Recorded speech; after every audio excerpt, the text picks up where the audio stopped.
안녕하세요. 저는 30대 여성이고요. 제 결혼 이야기를 시작해볼까 해요. 사실 제 결혼은 시작도 아주버님 때문이었고 마무리도 아주버님 덕분에 끝나게 되었어요. 지금 와서 생각하면 참 씁쓸하기도 하지만요. 이제는 저에게는 전혀 상관없는 일이긴 해요. 하지만 가끔씩 소식을 듣게 되면 아직도 조금 복잡한 감정이 들기도 하더라고요. 제가 시댁에 던지고 떠난 덕분에 시댁 쪽은 거의 통째로 쫓겨 내려가게 생겼다는 말을 들었거든요. 어머님이 그 사실에 눈물을 흘리며 제 앞에서 구구절절 하소연을 하셨더라고요. 그때 저는 이제 와서 저한테 이러시는 게 무슨 소용이람 싶었어요.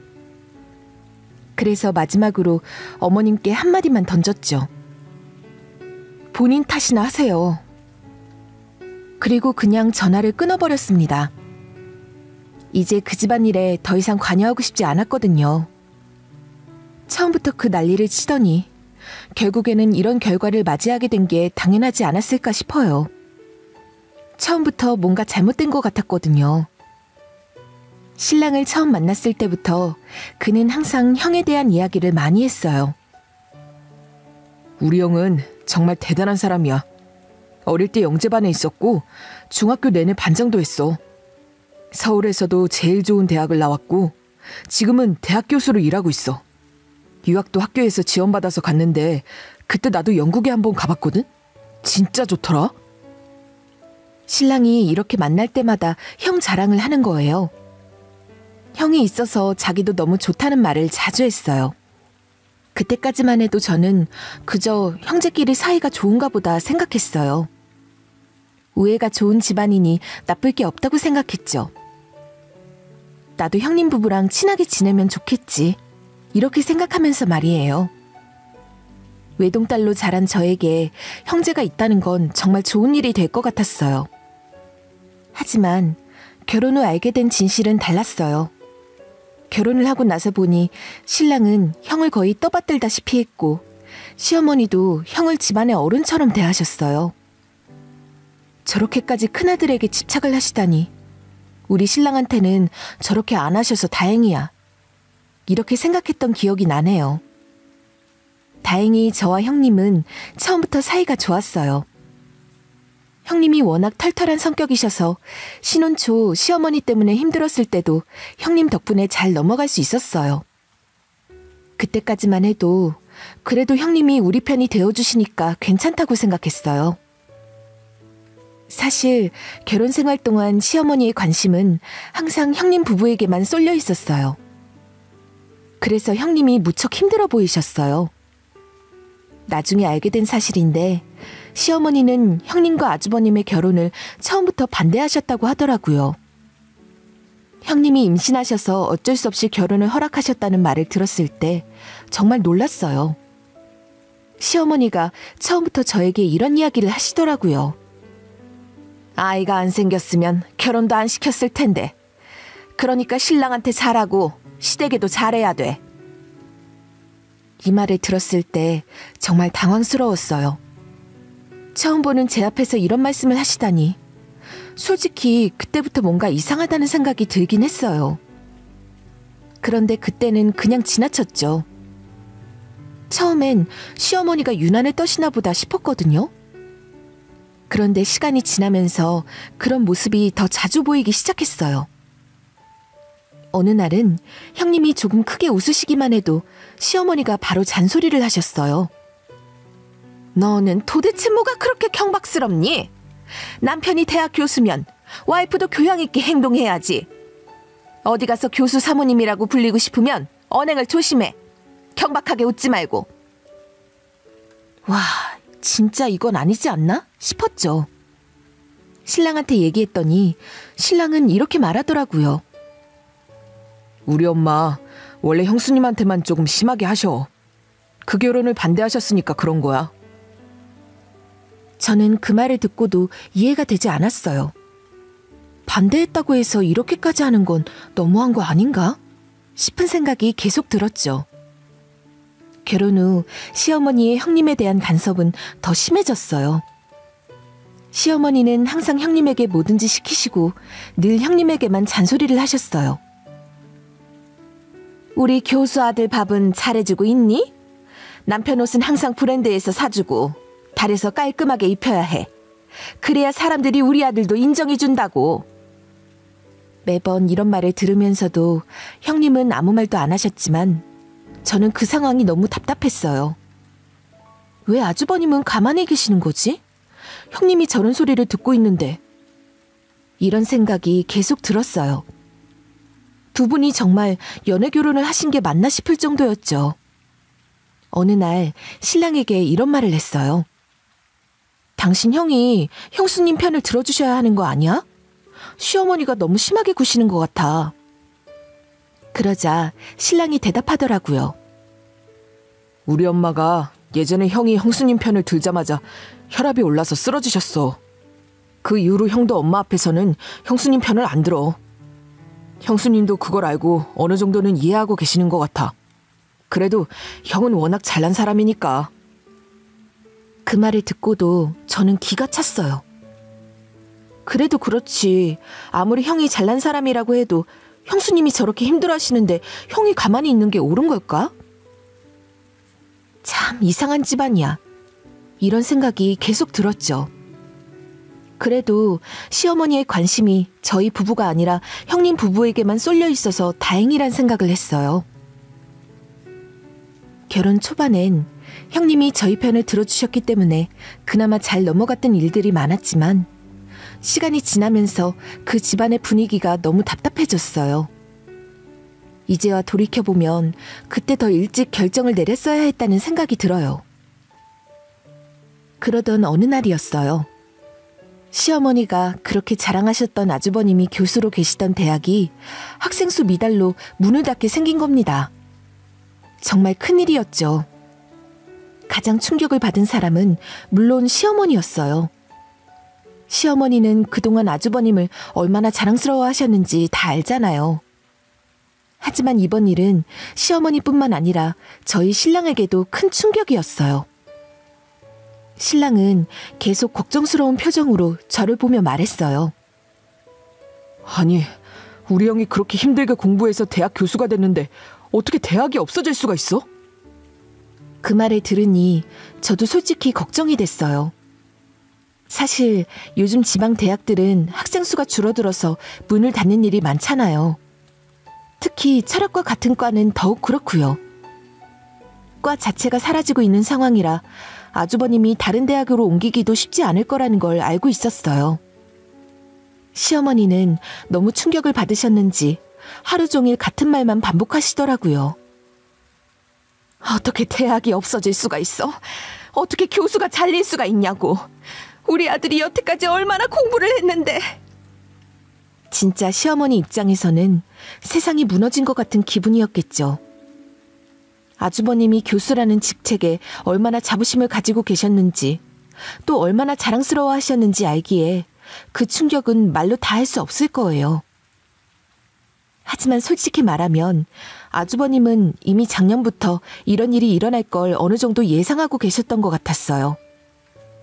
형님과 아주버님은 저희에게 설명할 때 오히려 담담해 보였어요. 시어머니와는 완전 대조적인 모습이었죠. 그런데도 시어머니와 저희 신랑은 여전히 걱정이 많았어요. 신랑도 형 집으로 가서 이렇게 말하더라고요. 아니, 형이 그렇게 공부를 잘했는데 어떻게 이런 일이 생겨? 형, 어떻게 교수라는 자리까지 힘들게 올라왔는데. 저 역시도 당장 아이를 키워야 하는 형님 부부를 생각하면 걱정이 되더라고요. 게다가 아주버님 나이에 다시 취직을 한다는 게 쉬운 일도 아니잖아요. 거실에는 온 가족이 모였지만 적막감만 감돌았어요. 시어머니는 계속 한숨만 푹푹 내쉬시고 저희 신랑도 마찬가지였죠. 그때 형님이 나서서 이야기를 하셨습니다. 저희 신랑이 다른 대학의 교수 자리를 구하려고 많이 노력했어요. 1년 동안 여기저기 지원도 했고 열심히 찾아봤는데 연락 온 곳이 하나도 없더라고요. 그리고 이제 신랑이 교수직 말고 다른 일을 하고 싶다고 하더라고요. 그동안 교수로 일하면서 너무 많은 스트레스를 받아서 당분간은 교수직에서 벗어나고 싶대요. 형님의 말이 끝나기가 무섭게 시어머니는 아주 깜짝 놀라며 큰 소리로 말씀하셨어요. 아니, 대학 교수를 하기 위해서 몇 년을 공부했는데 이제 와서 교수직을 안 하면 무얼 하려고 그러니? 네가 공부를 제일 좋아했잖아. 교수가 체질인 우리 아들이. 시어머니는 어쩔 줄 몰라 하시며 말을 잇지 못하셨어요. 그러나 형님은 차분하게 말을 이어가셨어요. 저희도 많이 고민을 해봤는데요. 이제는 서울을 떠나 지방으로 내려가려고 해요. 저희 친정이 있는 곳에 부모님이 작은 농장을 운영하고 계시거든요. 그 일을 도우면서 귀농을 할 생각이에요. 사실 집도 거의 정리했어요. 귀농이라는 단어가 나오는 순간 거실의 분위기는 완전히 바뀌었어요. 시댁이 발칵 뒤집힌 거죠. 형님 부부는 형님 친정이 있는 지방으로 내려가겠다는 그야말로 폭탄 선언을 하신 거였어요. 아주버님도 평생 직장으로 생각했던 대학이 문을 닫게 되면서 새로운 직장을 구하려 했지만 모두 떨어졌고 더 이상 서울에서 살고 싶지 않다는 마음을 굳히셨나 봐요. 아주버님의 안색이 정말 안 좋아 보였어요. 그동안 얼마나 마음고생을 하셨을지 짐작이 갔어요. 사실 시어머니에게 아주버님은 자랑이자 자존심이었잖아요. 대학 교수 아들이라는 사실이 시어머니에게 얼마나 큰 자부심이었는지 다 알잖아요. 그런데 그런 자랑스러운 아들이 갑자기 백수가 되어버린 거니까 시어머니가 충격을 받을 만도 했어요. 하지만 형님은 이 기회를 놓치지 않고 지방으로 이사갈 결심을 하셨더라고요. 아주버님이 이렇게 무너지기 전까지 형님은 늘 아주버님의 눈치를 보며 사셨어요. 시어머니의 간섭이 워낙 심하셨거든요. 그런데 이제는 수입도 없고 이렇게 계속 살 수는 없다는 현실을 받아들이면서 아주버님도 형님의 말을 잘 따르기로 하셨는지 사람이 완전히 달라졌어요. 예전에는 모든 일을 시어머니에게 맞춰서 하던 아주버님이었는데 이번에 만나보니 형님에게 의견을 묻고 형님과 상의하더라고요. 늘 시어머니 중심으로 돌아가던 시댁의 분위기가 이때부터 확 바뀌기 시작했어요. 제가 시집 온 이후로 아주버님은 늘 시어머니의 아들로만 사셨던 것 같아요. 시어머니도 아들인 아주버님에게 완전히 독립하지 못했고 아주버님 역시 어머니에게서 독립하지 못했던 거죠. 그런 모습이 참 많이 답답했는데 이번 형님의 결심 덕분에 아주버님도 변하기 시작한 것 같았어요. 그런데 형님의 이사 소식에 시어머니는 그야말로 울고불고 난리가 나셨어요. 정말 대성통곡을 하시더라고요. 그 모습을 보고 저는 왜 이렇게까지 우시지 싶었어요. 대성통곡을 할 일은 아닌 것 같았거든요. 그런데도 시어머니는 1시간 넘게 계속 우시더라고요. 아니, 왜 하필 친정에 있는 지방까지 내려가는 거니? 여기서 무슨 일이든 할 수 있잖아. 우리 아들이 멀리 가면 나는 보고 싶어서 어떡하냐? 그리고 우리 아들이 처가살이 하는 걸 내가 어떻게 보겠니? 시어머니는 아주버님을 붙잡고 애원을 하셨어요. 하지만 아주버님은 이미 마음을 굳히셨는지 어머니의 눈물에도 전혀 흔들리지 않더라고요. 아주버님은 차분하게 말씀하셨어요. 엄마, 나 너무 지쳐서 더 이상 서울에서 살고 싶지가 않아. 다른 대학에 지원도 다 해봤지만 다 떨어졌고 이제는 내 나이도 어중간해서 다른 곳에 취직하기도 어려워. 다행히 장인 장모님께서 살 집이 있다고 하니 거기 가서 살기로 했어. 그 말을 들은 시어머니는 그 자리에서 거실 바닥에 자지러지며 소리치셨어요. 왜 스스로 처가살이를 하려고 그러니? 네 아내가 가자고 해서 그런 거지? 내가 이럴 줄 알았다니까. 너희 아내가 너를 지방으로 데려가려고 이러는 거잖아. 시어머니는 계속 울며 아주버님께 매달리셨어요. 그 모습을 보고 있던 저도 저렇게까지 할 일인가 싶었어요. 하지만 신랑은 형이 지방으로 내려가는 걸 보면서 매우 안타까워했어요. 형, 정말 더 이상 다른 대학은 못 가는 거야? 진짜 지방으로 내려가서 귀농할 거야? 신랑은 형이 지방으로 내려가는 게 안타까워서 그런지 계속 물어보더라고요. 그런데도 아주버님은 결심이 확고해 보였어요. 정말 이번에는 다르구나 싶었죠. 자기 집안의 자랑이자 무엇보다 가장 친한 친구였던 형이 더 이상 대학 교수가 아니라는 사실, 그리고 아주버님이 타 지방으로 간다는 소식에 남편은 큰 충격을 받았어요. 남편은 저에게 몇 번이나 형이 지방으로 내려간다는 게 너무 속상하다고 얘기하더라고요. 그때까지만 해도 저는 시어머니가 가장 속상해하실 줄 알았는데 제 생각이 짧았던 것 같아요. 사실 진짜 속상해하고 있던 사람은 시어머니가 아니라 제 남편이었더라고요. 그때까지는 전혀 눈치를 채지 못했죠.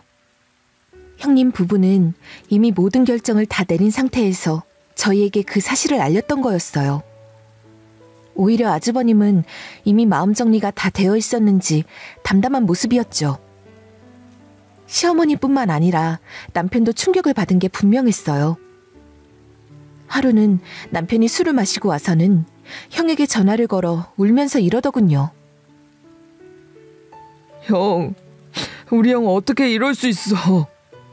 형, 나 진짜 어떻게 해야 해? 누가 보면 무슨 생이별이라도 하는 것처럼 형에게 계속 울면서 얘기하는데 솔직히 저는 기가 찼습니다. 형님 부부가 지방으로 내려가서 귀농을 한다 해도 잘 하실 거야 라는 생각이 들었어요. 왜냐하면 형님은 원래 부지런하고 자기 일을 잘 해내는 분이었거든요. 사실 아주버님도 많이 지쳐 보이셨어요.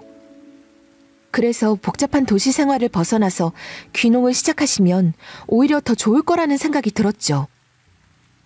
그런데 시어머니와 남편은 형이 대학 교수가 아니라는 사실 자체에 큰 상처를 받은 것 같더라고요.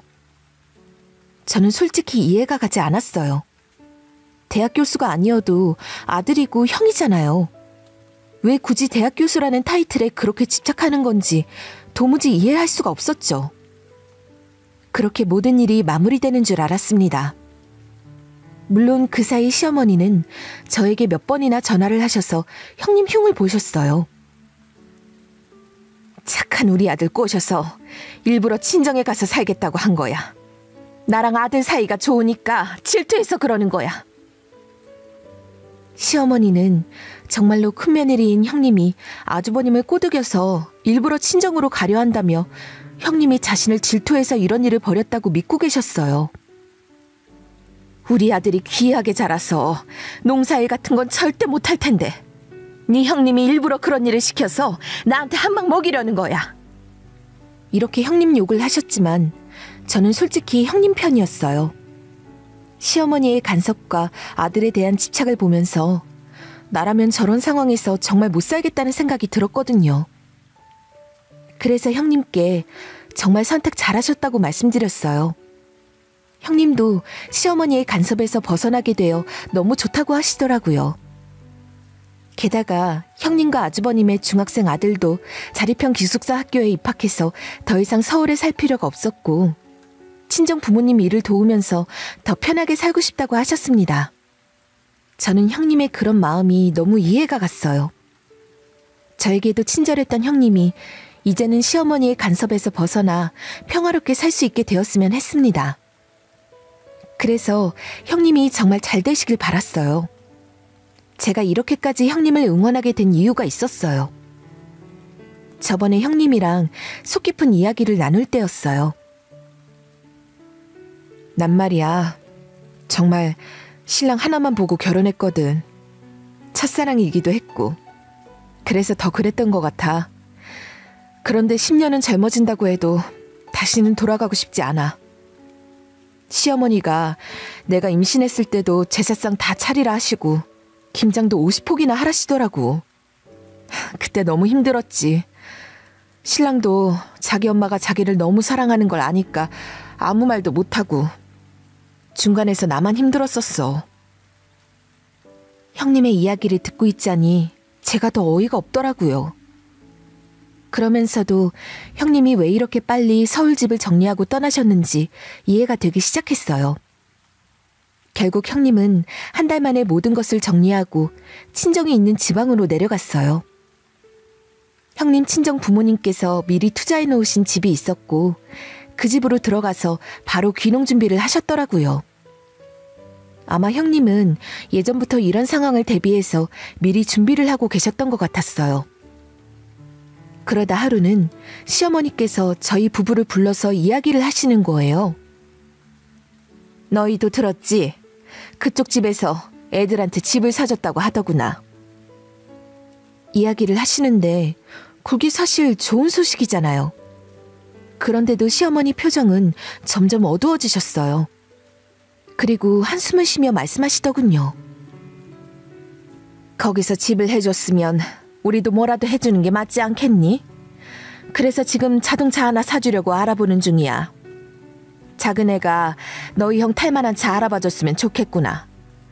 가뜩이나 대학이 문 닫고 형이 목이 쑥 들어갔을 텐데 차라도 근사한 걸 타고 다녀야 기가 좀 살 거 아니겠니? 이 말씀을 듣고 저는 정말 속이 상했어요. 저희가 집을 사려고 대출을 받으려 했을 때도 시부모님께 돈을 빌려달라고 부탁했는데 그때는 돈이 없다고 딱 잘라 말씀하셨던 분들이었거든요. 그런데 이제 몇천만 원짜리 차를 형님에게 사주겠다니 제 입장에서 정말 서운할 수밖에 없었어요.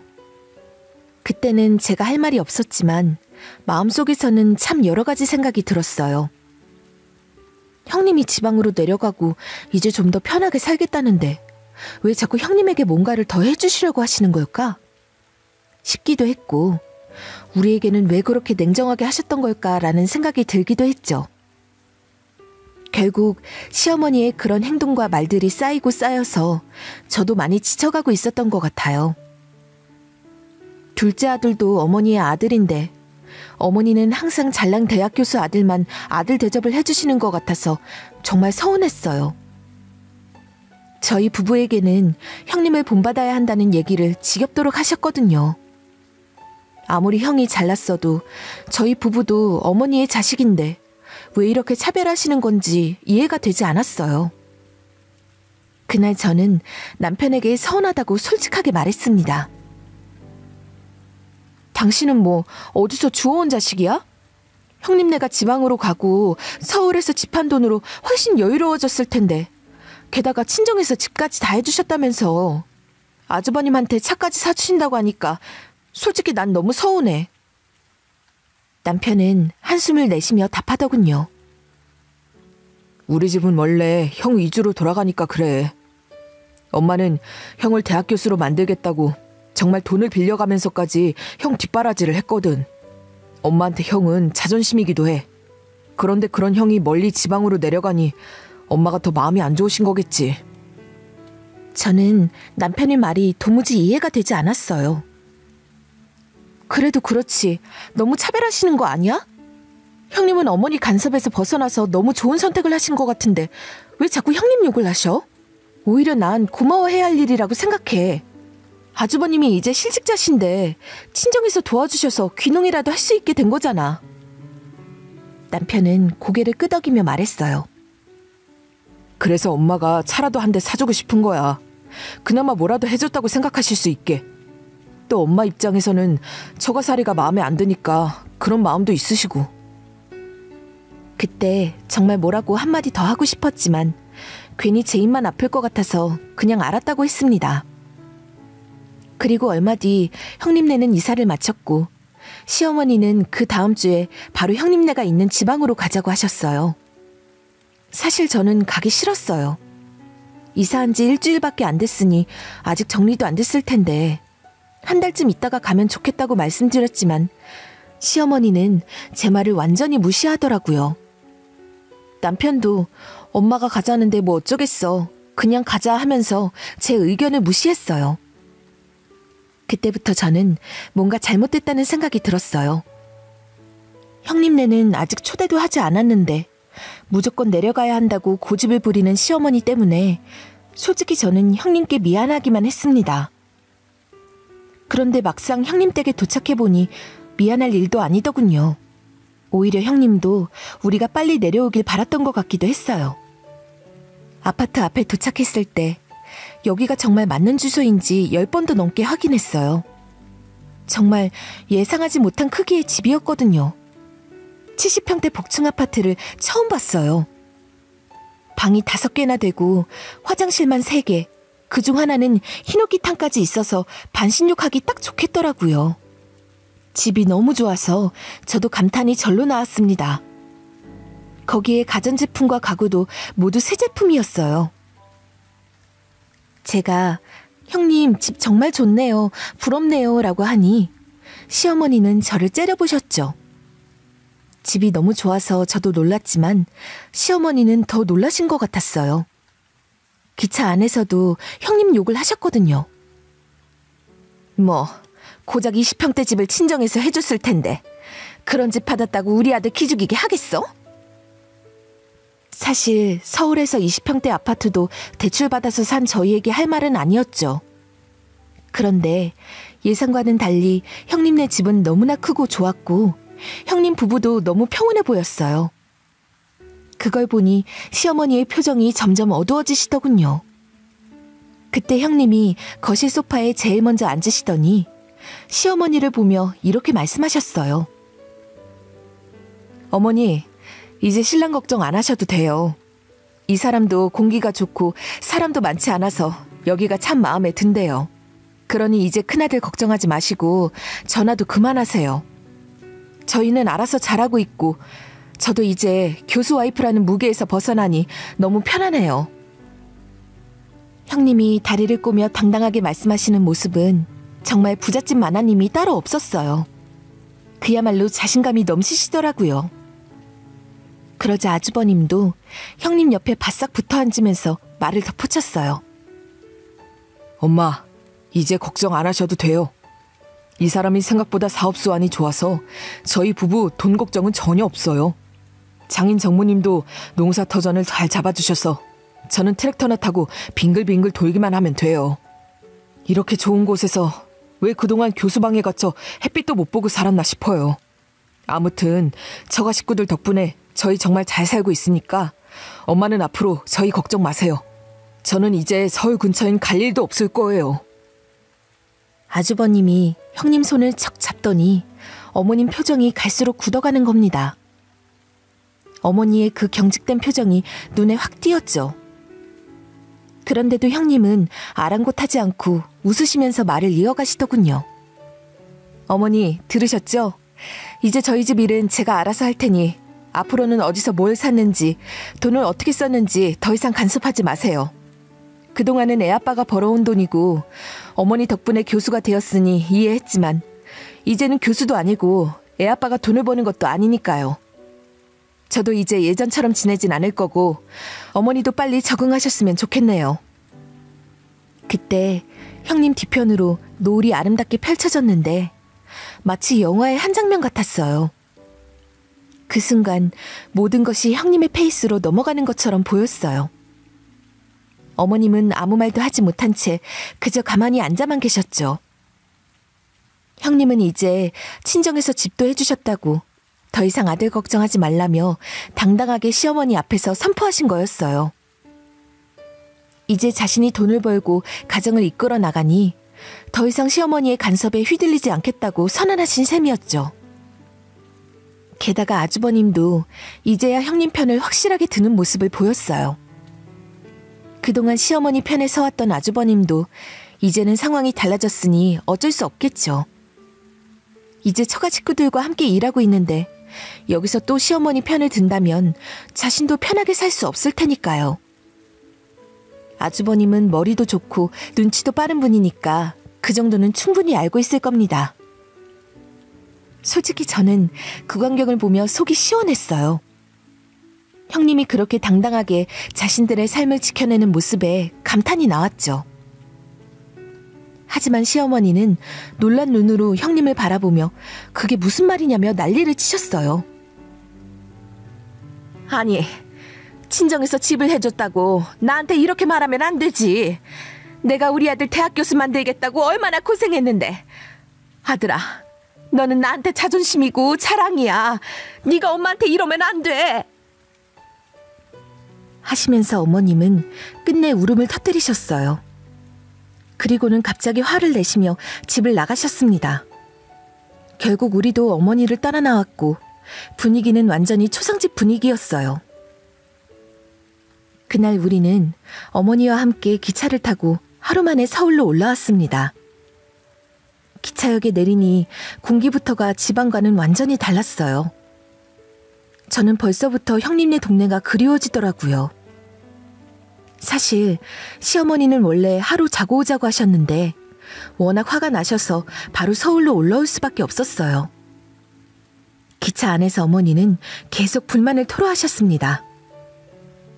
내가 우리 아들을 어떻게 키웠는데 나한테 이럴 수가 있어. 우리 아들이 와이프한테 기도 못 펴고 사는 걸 보니 도저히 안 되겠어. 뭐라도 해줘야겠어. 그러면서 시어머니는 자동차 이야기를 꺼내셨습니다. 경차를 사주겠다는 것도 아니고 요즘 차값이 대부분 3천만 원에서 4천만 원은 하잖아요. 하지만 시부모님은 그 돈이 없으셨죠. 그럼에도 불구하고 어머님은 계속해서 형에게 차를 바꿔줘야 한다고 하셨어요. 그때 더 기막혔던 건 제 남편의 발언이었어요. 형이 너무 형수님한테 잡혀 사는 것 같아. 나한테는 우리 형이 제일 잘난 형인데 형이 기가 죽은 것 같아서 나도 너무 속상해. 남편의 말을 듣고 정말 황당했어요. 솔직히 남자들이 경제활동을 왕성하게 할 때는 대개 와이프에게 큰소리치는 경우가 많잖아요. 저희 시댁이 가부장적이라는 것도 알고 있었고요. 그런데 이제 아주버님은 예전처럼 잘 나가는 대학 교수가 아니라 새로운 삶을 시작한 상황에서 형수님께 기가 죽지 않는다면 그게 오히려 이상하지 않을까요? 저는 남편과 시어머니의 사고방식이 정말 이해되지 않았습니다. 그리고 얼마 지나지 않아 사건이 터졌어요. 시어머니께서 저녁 먹으러 시댁에 오라고 하셨어요. 며느라, 오늘 저녁 우리 집에서 같이 식사하자. 회사 마치고 바로 오렴. 평소에는 형님 욕을 할 때나 아들 생일상 차려줬는지 확인 전화 외에는 저에게 전화를 거의 안 하시던 분이 이렇게 다정한 문자를 보내시니 뭔가 의심스러웠어요. 하지만 알겠다고 하고 저녁에 갔죠. 시어머니는 저희에게 폭탄 선언을 하셨어요. 너희 작년에 산 차, 그거 형네 줘라. 너희 차가 디자인도 세련되고 대형차라서 형이 타고 다니기에도 딱 좋을 거야. 너희는 아직 아이도 없고 출퇴근도 다 지하철로 할 수 있지 않니? 순간 저는 무슨 소리를 들은 건지 혼란스러웠어요. 제 차를 누구한테 주라고 하시는 건지, 어머님이 무슨 말씀을 하시는 건지 도저히 이해가 되지 않았습니다. 당황한 저는 이렇게 말했죠. 어머니, 저희도 이 차 1,000만 원 대출받아서 산 거예요. 이 차를 사려고 돈도 모으고 몇 번 타지도 못한 차인데 그걸 형님네 드리라고 하시는 거예요? 그러자 어머니는 갑자기 바닥을 치시면서 저에게 화를 내셨어요. 아니, 너는 아주버님이 불쌍하지도 않니? 이제 와이프한테 잡혀 살아야 할 텐데 나는 그 꼴은 못 본다. 내가 죽었으면 죽었지 우리 아들을 그렇게 내버려 둘 수는 없어. 어머님의 그 소리에 저는 더 이상 참을 수가 없었어요. 이미 기차 안에서 3시간 넘게 똑같은 이야기를 들었거든요. 그래서 저는 어머니의 말을 자르고 말했죠. 어머니, 저희 신랑도 어머니 아들이에요. 그리고 이 차는 저희 재산인데 왜 저희보다 잘 사는 형님네 드려야 하죠? 저희는 겨우 20평대 아파트에 살고 그것도 절반은 대출인데 형님네는 궁전 같은 집에 사세요. 그런데 저희 차를 형님께 드리라고요? 저는 그렇게 못합니다. 그러자 어머님은 저를 불같이 노려보시더니 꼴뚜기가 뛰니 망둥이도 뛴다고 하시며 혀를 차셨어요. 큰애가 뛰니 작은애도 못하는 소리가 없구나. 이 늙은 시어미 하나 두고 이렇게까지 날 무시할 줄은 몰랐네. 옆에서 남편은 그런 어머니를 달래고 있었어요. 저는 순간 너무 화가 나서 그 자리를 박차고 나왔습니다. 남편은 저를 따라 나와 머뭇거리더군요. 그 모습이 더 화가 났어요. 남편은 이 차를 정말 좋아했거든요. 우리가 형편에 맞춰 큰맘 먹고 산 차였는데 시어머니는 그걸 형님에게 주라고 하시는 거죠. 그런데 남편은 아무 말도 하지 않고 그저 어머니 말을 듣고 있었어요. 정말 이해를 할 수 없었어요. 우리 차를 살 때 시어머니가 10만 원이라도 보태주셨던가요? 전혀 그렇지 않았어요. 그런데 저희 재산인 차를 형님에게 주라니 저는 너무 화가 나서 참을 수가 없었습니다. 남편이 그저 어머니의 말을 듣고 있는 모습이 더 답답하고 화가 났던 순간이었어요. 저는 정말 남편이 시어머니께 먼저 이건 말도 안 되는 소리라고 화를 내주길 바랬어요. 아무리 생각해도 그 상황은 저희 부부가 충분히 화낼 만한 상황이었거든요. 그런데 남편은 가만히 있었어요. 그게 너무 답답하고 화가 났죠. 그래서 집으로 돌아온 후 남편에게 따졌습니다. 당신은 왜 어머니가 그런 소리 하시는데 가만히 있는 거야? 이 차 당신이 원해서 산 거잖아. 우리도 이 차 나오길 1년을 기다렸고 당신이 꼭 이 차 사고 싶다고 해서 대출까지 받아서 샀는데 왜 형님한테 드리라고 하시는 거야? 아무 말도 못해? 남편은 한숨을 쉬며 변명하듯 말했어요. 형이 지방에 계시니까 필요할 것 같잖아. 서울은 구석구석 지하철이 잘 되어 있지만 지방은 그렇지 않잖아. 그리고 엄마가 원하시는 거니까 당장 차 한 대 사줄 돈이 없으시니까. 그 말에 저는 더 화가 났습니다. 우리도 어머니한테 받은 게 없잖아. 이 집도 내가 내 이름으로 대출받아서 산 집이고 가구며 가전도 당신이 샀지만 나머지는 내가 대출해서 다 해결했어. 그런데 이제 차까지 우리보다 훨씬 잘 사는 형님네에 드리라고? 난 절대 허락 못해. 절대 안 돼. 그러자 남편은 조금 짜증난 목소리로 말했어요. 왜 그렇게 감정적으로만 생각해? 당신도 그때 형님네 집에서 봤잖아. 우리 형, 형수님한테 얼마나 기가 죽어 있었는지. 형이 평생 교수로 일하며 자존심 강하게 살았는데 이제 얼마나 기가 죽어 보이던지 나도 마음이 아프더라. 형이 잘 되면 우리도 잘 되는 거잖아. 그 말에 저는 어이가 없었습니다. 가슴이 아프긴 왜 아파? 나도 거기서 살고 싶더라. 어머니도 그렇고 당신도 왜 이렇게 다 꼬아서 보는 건데? 형님 입장에선 당당하게 말할 수 있지. 그동안 형님이 얼마나 참아왔는데.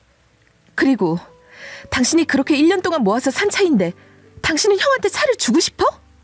난 절대 그렇게 못해.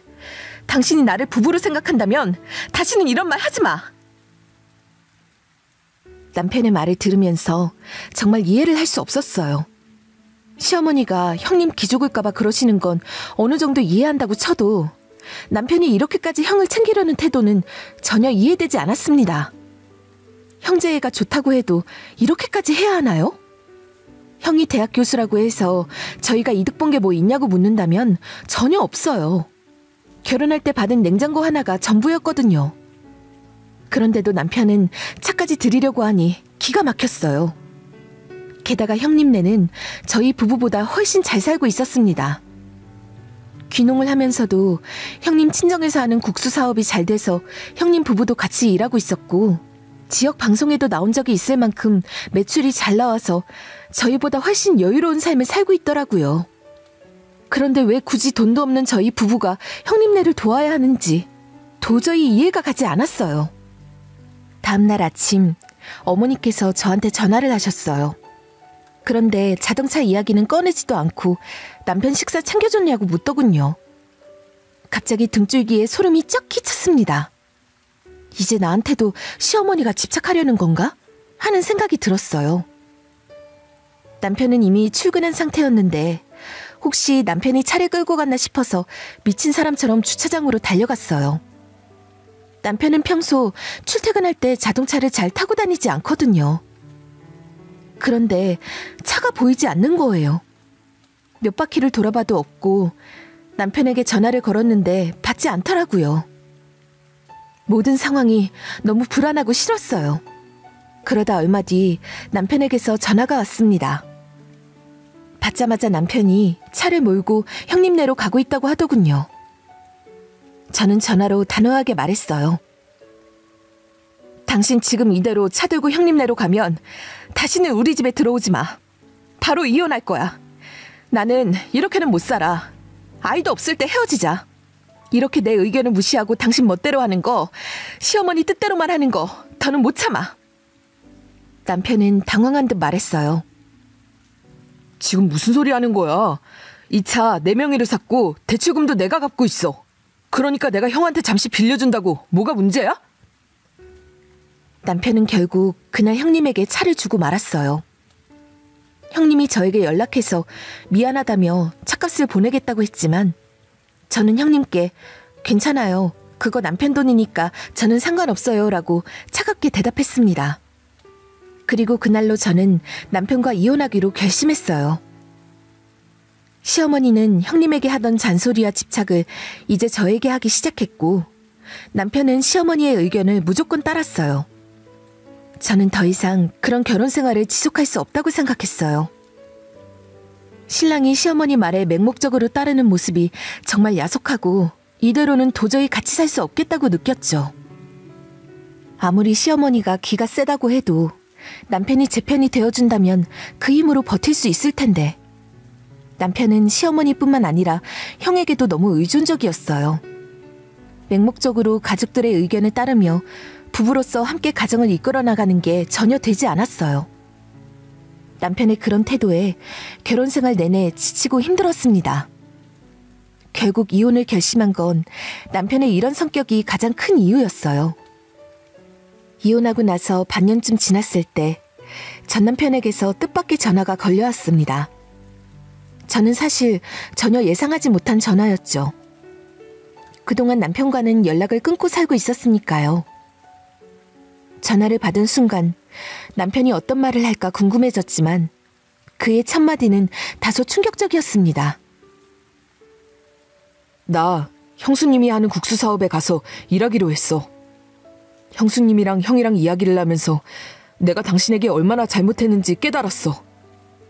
나는 내 가정을 지키지 못했네. 사실 가장 중요한 건 내 가정이었는데 그걸 몰랐어. 형의 판단이 옳았던 거야. 미안하다. 그 말을 들으니 머릿속이 복잡해졌어요. 갑자기 이게 무슨 일인가 싶었죠. 이혼 후에도 가끔 안부차 형님과 연락하곤 했었는데 이게 남편과 무슨 연관이 있는지 이해할 수 없었거든요. 그래서 곧바로 형님에게 전화를 걸어 상황을 물어봤습니다. 전 남편은 오도 가도 못하는 상황에 놓였고 결국 형님이 형수님께 부탁해서 전 남편을 국수 사업장에 취직시켜 주셨다는 겁니다. 그런데 그 취직 조건이 참 흥미로웠어요. 형님은 시어머니가 자신이 있는 지방으로는 절대 내려오지 않는다는 조건을 걸고 전 남편을 받아주신 거였어요. 그렇게 해서 남편은 형님 부부가 운영하는 국수 사업장에서 일을 시작하게 되었고 형님이 전 남편에게 자신이 그동안 얼마나 잘못 판단했는지 깨닫게 해주셨다고 하더군요. 전 남편은 자신이 그토록 존경하던 형이 이제는 완전히 다른 사람처럼 보였다고 말했습니다. 형은 자신의 가정을 지키기 위해 모든 걸 내던졌고 그 과정에서 많은 것을 포기했지만 그 선택이 결국 옳았다는 것을 전 남편도 이제야 알게 되었다고 했어요. 남편은 형이 멋있게 보였고 그런 형이 부러웠다고 하더군요. 자신의 가정을 지키지 못했던 자신을 되돌아보며 이제서야 후회가 된다는 말을 했습니다. 솔직히 그 전화를 받고 저는 복잡한 심정이었어요. 남편이 이제야 깨달았다는 그 말이 너무 늦었다는 생각이 먼저 들었죠. 하지만 한편으로는 사과를 받으니 어느 정도 마음이 편해지기도 했어요. 남편은 자신의 실수를 인정하며 진심으로 미안하다고 했으니 사과를 받아들이긴 했지만 그걸로 끝이라는 생각이 들었어요. 우리는 이미 이혼했고 그걸 되돌릴 마음은 전혀 없었으니까요. 그런데 한 가지 흥미로운 점은 시어머니의 상황이었어요. 전 남편과 형님이 모두 지방에서 형님 부부의 사업장에서 일을 하고 있는데 시어머니는 홀로 서울에 남아 계신다는 얘기를 들었습니다. 아들 둘이 모두 며느리 가게에서 직원으로 일하게 되었으니 시어머니의 속이 얼마나 타들어가고 있을지는 안 봐도 알겠더라고요. 예전에는 시어머니가 모든 걸 통제하고 간섭했지만 이제는 아무도 그녀의 말을 듣지 않고 혼자 남겨진 상황이 된 거예요. 시어머니는 늘 자신이 모든 것을 통제하고 있다고 생각하셨겠죠. 특히 학벌 좋고 성공한 아들들이 자신의 자랑이자 자존심이었으니까요. 하지만 며느리와 아들 사이를 힘들게 하고 며느리들을 괴롭히면 아무리 학벌 좋은 아들이라도 결국 남처럼 멀어질 수밖에 없다는 사실을 시어머니는 깨닫지 못하셨던 것 같아요. 결국 시어머니는 자신이 그렇게 자랑하던 아들들과의 관계가 모두 끊어졌고 혼자 남아 계시더군요. 저는 그 이야기를 듣고 참 씁쓸한 마음이 되었어요. 저는 전 남편의 사과를 받아들였지만 그 사과가 있다고 해서 우리의 관계가 되돌아갈 수 있는 건 아니었어요. 지나간 것은 지나간 것이고 우리 관계가 깨지기까지는 그만한 이유가 분명히 있었으니까요. 전 남편이 아무리 후회하고 사과해도 이제는 되돌아갈 수 없는 길을 이미 걸어왔다는 사실을 저는 너무 잘 알고 있었습니다. 이혼 후에 저는 많은 생각을 했어요. 그리고 한 가지 결론을 내렸죠. 극성맞은 집안은 피해야 한다는 것입니다. 결혼 전에 아무리 사랑하는 사람이라도 그 집안의 분위기나 문제점을 미리 눈치챘다면 그냥 그 결혼을 피하는 게 답이라는 생각이 들었어요. 결혼 전에 그 집안의 문제들이 티가 나기 마련인데 그때 무시하고 지나치면 결국 나중에 다 터지더라고요. 저희 시댁처럼요. 시어머니가 그렇게 강압적으로 집안을 휘어잡고 아들들을 통제하려고 했던 그 모든 것이 결국은 그녀 자신을 고립시키고 말았던 거예요. 전 남편이 이제 와서 사과하고 후회한다고 해도 그건 그 사람의 몫이고 저는 저대로 앞으로의 삶을 살아갈 생각입니다. 우리는 이미 헤어졌고 그 결정을 후회하지 않아요. 그동안의 고생과 상처를 생각하면 돌아갈 이유도 없을 뿐더러 이미 저는 앞으로 나아가야 할 길을 찾았다고 생각해요. 이번 일을 겪으면서 제가 가장 크게 배운 것은 무엇보다도 가정에서 부부 사이의 신뢰와 지지가 얼마나 중요한지입니다. 아무리 기가 센 시어머니라도 남편이 든든히 내 편이 되어주었다면 저는 충분히 그 결혼 생활을 이어갈 수 있었을 거예요. 하지만 남편은 시어머니 말에 맹목적으로 따르고 자신의 가정보다는 형이나 시어머니의 의견을 우선시했죠.